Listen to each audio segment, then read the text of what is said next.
Lisan yang tergelincir mengundang Allah murka.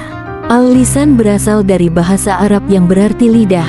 Dalam keseharian tentunya kita sering mendengar idiom, lisan bagaikan pedang bermata dua atau lidah bagaikan pedang bermata dua, yang berarti bisa menghasilkan efek positif dan negatif bagi si empunya, bahkan kepada orang lain. Lisan akan berefek positif jika kita mampu menjaga dan menggunakan lisan untuk hal-hal yang bermanfaat, seperti membaca Al-Quran, berzikir, berdoa, dan lain-lain, yang semuanya akan berbuah pahala dan surga. Sementara lisan akan berefek negatif, jika kita tidak mampu menjaga lisan dan akhirnya tergelincir, sehingga mengundang murka Allah SWT dengan ancamannya neraka. Sungguh, banyak orang tidak menyadari bahaya dari lisan ini, sehingga kita harus berhati-hati dalam bertutur kata, berpikir dan menimbang kembali kalimat yang akan diucapkan jauh lebih bijaksana, sehingga tidak menjadi bumerang terutama bagi diri sendiri, terlebih bagi orang lain agar tidak tersakiti hatinya akibat lisan kita yang tergelincir akibat tidak terjaga. Dalam sebuah hadits yang diriwayatkan Mu'az bin Jabal radhiyallahu anhu, sahabat tersebut bertanya kepada Rasulullah Shallallahu alaihi wasallam perihal amalan yang dapat memasukkannya ke dalam surga dan menjauhkannya dari neraka. Kemudian Rasulullah Shallallahu alaihi wasallam menjawab tentang rukun Islam dan beberapa pintu kebaikan. Kemudian beliau menanyakan kepada Mu'az, "Maukah kujelaskan kepadamu tentang hal yang menjaga itu semua?" Aku menjawab, "Mau, wahai Rasulullah." Beliau Shallallahu alaihi wasallam menjawab lalu memegang lidah beliau dan bersabda, "Jagalah ini, lisan." Kutanyakan, "Wahai Nabi Allah, apakah kita akan disiksa dengan sebab perkataan kita?" Nabi Shallallahu alaihi wasallam menjawab, "Semoga ibumu kehilanganmu." Kalimat ini maksudnya adalah untuk memperhatikan ucapan selanjutnya. Tidaklah manusia tersungkur di neraka di atas wajah atau di atas hidung mereka melainkan dengan sebab lisan mereka. Hari Tirmidzi. Dalam kitab Jami'ul Ulum wal Hikam, Imam Ibnu Rajab Al-Hambali rahimahullah menjelaskan makna hadits di atas. Secara zahir hadits Mu'az tersebut menunjukkan bahwa perkara yang paling banyak menyebabkan seseorang masuk neraka adalah karena sebab perkataan yang keluar dari lisan mereka. Termasuk maksiat dalam hal perkataan adalah perkataan yang mengandung kesyirikan, dan syirik itu sendiri merupakan dosa yang paling besar di sisi Allah Ta'ala. Termasuk maksiat lisan pula, seseorang berkata tentang Allah tanpa dasar ilmu, ini merupakan perkara yang mendekati dosa syirik. Termasuk di dalamnya pula persaksian palsu, sihir, menuduh berzina terhadap wanita baik-baik, dan hal-hal lain yang merupakan bagian dari dosa besar maupun dosa kecil seperti perkataan dusta, ghibah dan namimah. Dan segala bentuk perbuatan maksiat pada umumnya tidaklah lepas dari perkataan-perkataan yang mengantarkan pada terwujudnya perbuatan maksiat tersebut. Adab menjaga lisan. Dalam kitab Risalatul Muawanah wal Mudaharah wal Muwazarah yang ditulis oleh Alamah Sayyid Abdullah Al-Haddad, terdapat 7 adab menjaga lisan agar terhindar dari murka Allah SWT, yaitu: pertama, tidak melibatkan diri pada hal yang tidak berguna. Hendaklah Anda tidak melibatkan diri dalam hal-hal yang tidak ada gunanya bagi Anda.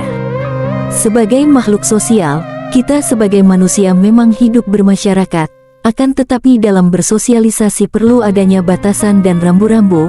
Harus dipilah mana yang bermanfaat untuk kita atau malah mendatangkan kemudaratan, sehingga bisa menjaga diri terutama lisan kita supaya tidak tergelincir dalam obrolan yang tidak bermanfaat bahkan menimbulkan dosa. Kedua, jangan sering bersumpah. Jangan sering-sering bersumpah demi Allah, dan jangan bersumpah demi namanya kecuali memang benar-benar mendesak. Kita harus sangat berhati-hati bersumpah memakai nama Allah, seperti wallahi atau demi Allah, apalagi niatnya hanya sekedar bercanda untuk menguatkan kalimat yang dilontarkan. Sungguh hal itu sangat tidak dibenarkan oleh para ulama. Lain halnya, jika kita dihadapkan dalam situasi yang sangat mendesak dan darurat, yang membutuhkan sumpah kita dengan menyebut demi Allah untuk meneguhkan kalimat yang kita sampaikan, seperti di pengadilan. Ketiga, menghindari kebohongan. Hindarilah segala macam kebohongan sebab hal itu berlawanan dengan iman. Berbohong merupakan perbuatan lisan yang sangat keji, di mana di masa sekarang sangat mudah kita temukan berita bohong yang tersebar di masyarakat, terutama di media sosial, atau yang kita kenal dengan hoaks. Padahal, berbohong itu merupakan salah satu dosa besar, sebagaimana sabda Rasulullah Shallallahu Alaihi Wasallam berikut ini. Perhatikanlah wahai para sahabat, maukah aku tunjukkan kepada kalian dosa-dosa yang paling besar? Beliau Shallallahu Alaihi Wasallam mengatakannya 3 kali. Kemudian para sahabat mengatakan, tentu wahai Rasulullah. Beliau Shallallahu Alaihi Wasallam bersabda, syirik kepada Allah, durhaka kepada kedua orang tua.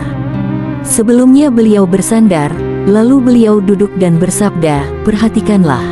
Dan perkataan palsu, perkataan dusta, beliau selalu mengulanginya sampai kami berkata, seandainya beliau berhenti.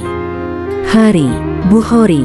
Selain dosa besar, berbohong juga merupakan ciri orang munafik, sebagaimana sabda Rasulullah Shallallahu Alaihi Wasallam, tanda orang munafik ada 3, jika dia bercerita, dia berdusta, jika dia berjanji, dia menyelisihi, dan jika dia diberi amanah, dia berkhianat.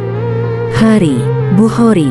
Kita patut menghindari kebohongan, karena ancaman Allah SWT terhadap orang yang suka berbohong tidak main-main, yaitu neraka, sebagaimana sabda Rasulullah Shallallahu Alaihi Wasallam, kalian wajib jujur, karena sesungguhnya kejujuran itu membawa kepada kebajikan, dan kebajikan membawa kepada surga.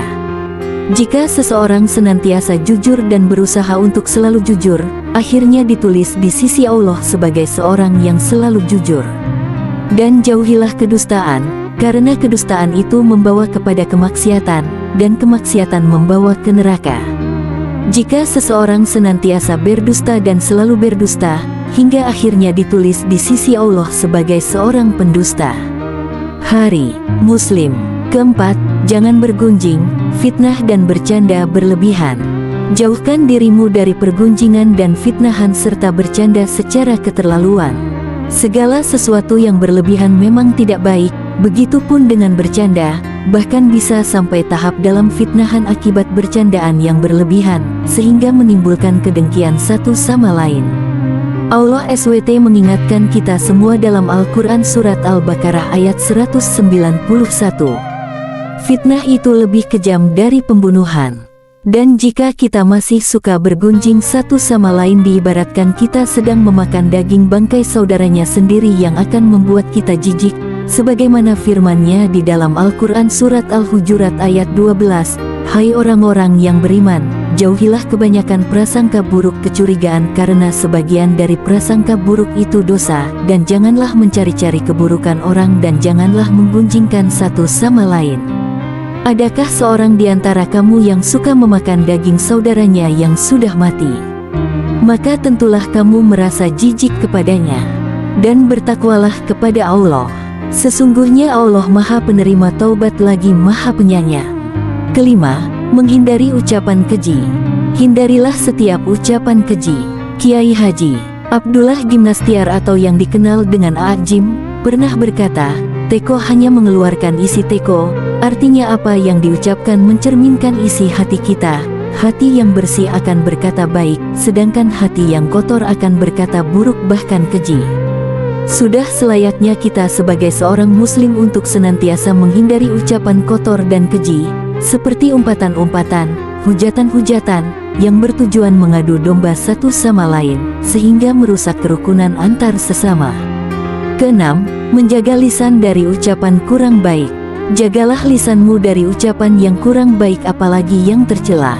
Penting bagi kita untuk senantiasa menjaga lisan dari ucapan-ucapan kurang baik bahkan tercela, seperti mengejek, menertawakan, merendahkan, menghina, bahkan menyombongkan diri di hadapan orang lain, yang lebih parah di hadapan Allah SWT. Bersikaplah tawadu atau rendah hati sehingga menyelamatkan kita dari api neraka, karena neraka adalah tempat bagi orang-orang yang menyombongkan diri.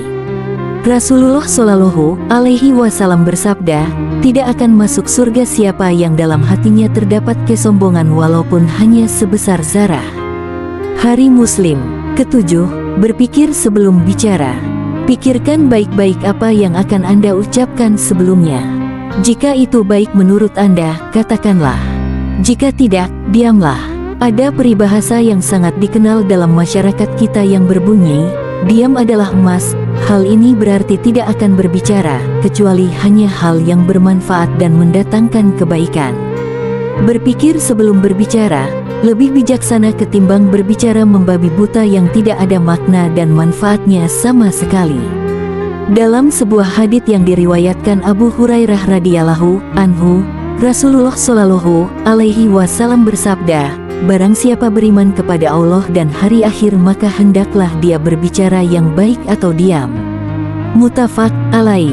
Dari untaian di atas, mengingatkan kita untuk senantiasa menjaga lisan dan berhati-hati agar tidak tergelincir pada perkataan yang sia-sia, buruk bahkan keji, sehingga bisa terhindar dari murkanya Allah SWT yang dapat menjerumuskan diri ke dalam neraka. Sebagaimana sabda Rasulullah Shallallahu Alaihi Wasallam yang diriwayatkan Abu Hurairah radhiyallahu anhu yang berbunyi, sesungguhnya seorang hamba benar-benar mengucapkan kata-kata tanpa dipikirkan yang menyebabkan dia tergelincir ke dalam neraka yang jaraknya lebih jauh antara timur dan barat. Muttafaq alaih.